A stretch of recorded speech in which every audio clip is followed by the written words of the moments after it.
Hii ni Mbeya, ardhi ya Wanyakyusa waliopiga hatua kubwa. Tumeifikisha mbali Mbeya na bado tunaendelea.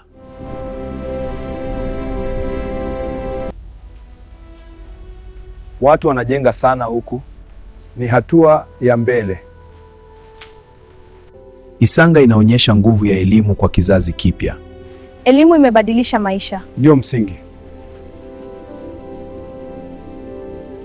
Mwanjelwa ni moyo wa biashara Mbeya. Biashara inachemka, hapo ndipo pesa. Uyole ni ishara ya kilimo cha kisasa. Kilimo bado kina nguvu sana. Inaonyesha kasi ya ukuaji wa mji. Mbeya imebadilika, imeenda mbele. Wanyakyusa wameibua viongozi kama Dr. Tulia Ackson na Dr. Harrison Mwakyembe. Ni fahari kubwa. Ndio. Jenerali Venance Mabeyo aliwahi kuwa mkuu wa majeshi. Hiyo ni heshima, ni mchango wa taifa.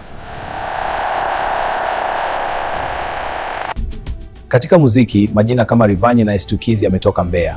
Vipaji vipo vingi sana. Wanyakyusa ni sehemu ya mabadiliko ya Mbeya. Tumejenga mji na taifa pia.